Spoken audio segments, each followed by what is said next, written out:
ಇನ್ ಮುಂದೆ ನಿಮ್ಗೆ electricity bill ಕೊಡೋದಕ್ಕೆ ಯಾರು ಬರೋದಿಲ್ಲ, ಯಾಕಂದ್ರೆ ಬಂದಿದೆ ಇವಾಗ ಸ್ಮಾರ್ಟ್ ಮೀಟರ್.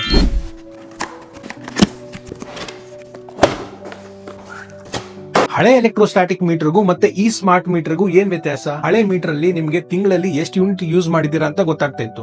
ಆದ್ರೆ ಈ ಸ್ಮಾರ್ಟ್ ಮೀಟರ್ ಅಲ್ಲಿ ಒಂದ್ ದಿವಸದಲ್ಲಿ ಬೆಳಗ್ಗೆ ಹೊತ್ತು ಎಷ್ಟು ಯೂನಿಟ್ ಯೂಸ್ ಮಾಡಿದೀರಾ, ಮಧ್ಯಾಹ್ನ ಎಷ್ಟು ಯೂನಿಟ್ ಯೂಸ್ ಮಾಡಿದೀರಾ, ಸಂಜೆ ಎಷ್ಟು ಯೂನಿಟ್ ಯೂಸ್ ಮಾಡಿದೀರಾ, ಮತ್ತೆ ರಾತ್ರಿ ಎಷ್ಟು ಯೂನಿಟ್ ಯೂಸ್ ಮಾಡಿದೀರಾ ಎಲ್ಲ ಗೊತ್ತಾಗುತ್ತೆ. ನೀವೇನಾದ್ರೂ ಸೋಲಾರ್ ನಿಮ್ ಮನೆಗೆ ಹಾಕ್ಸ್ಕೊಂಡ್ರೆ ನಿಮ್ ಮನೆಗೆ ಇಂತದ್ 2 ಮೀಟರ್ ಬರುತ್ತೆ. ಒಂದು ಜನರೇಷನ್ ಮೀಟರ್, ಇನ್ನೊಂದು ನೆಟ್ ಮೀಟರ್. ಜನರೇಷನ್ ಮೀಟರ್ ಅಲ್ಲಿ ನೀವು ಸೋಲಾರ್ ಇಂದ ಜನರೇಟ್ ಮಾಡಿರೋ ಎಲ್ಲ ಎನರ್ಜಿ ಯೂನಿಟ್ಸ್ ರೆಕಾರ್ಡ್ ಆಗುತ್ತೆ. ಮತ್ತೆ ಹಾಗೆ ನೆಟ್ ಮೀಟರ್ ಅಲ್ಲಿ ಏನಾಗುತ್ತೆ ಅಂದ್ರೆ ನೀವು KEB ಇಂದ ಎಷ್ಟು ಯೂನಿಟ್ ಕನ್ಸ್ಯೂಮ್ ಮಾಡಿದ್ದೀರಾ ಅದು ರೆಕಾರ್ಡ್ ಆಗುತ್ತೆ. ಮತ್ತೆ ನೀವು ಸೋಲಾರ್ ಇಂದ ಜನರೇಟ್ ಮಾಡಿ KEB ಗೆ ಎಷ್ಟು ಎನರ್ಜಿ ಕೊಟ್ಟಿದ್ದೀರಾ, ಎಷ್ಟು ಯೂನಿಟ್ ಕೊಟ್ಟಿದ್ದೀರಾ ಅದು ರೆಕಾರ್ಡ್ ಆಗುತ್ತೆ. ಈ ಮೀಟರಿನ ರೀಡಿಂಗು ನೀವು ರಿಮೋಟ್ ಆಗಿ ಆಕ್ಸೆಸ್ ಮಾಡಬೇಕು ಅಂದ್ರೆ ಏನ್ ಮಾಡಬೇಕು? ಬೆಸ್ಕಾಂ ಸ್ಮಾರ್ಟ್ ಮೀಟರ್ ಆಪ್ ಹಾಕೋಬೇಕು. ಈ ಆಪ್ ಒಳಗೆ ಹೋಗ್ಬಿಟ್ಟು ನೀವು ಅನಾಲಿಸಿಸ್ ಓದಿದ್ರೆ, ಜನರೇಷನ್ ಮೀಟರ್ ಓದ್ತಾರೆ, ನಿಮ್ಗೆ ಜನರೇಷನ್ ಎಷ್ಟಾಗಿದೆ, ಡೈಲಿ ಎಷ್ಟು ಜನರೇಷನ್ ಆಗ್ತಾ ಇದೆ ಅದು ತೋರಿಸುತ್ತೆ ಸೋಲಾರ್ ಇಂದ.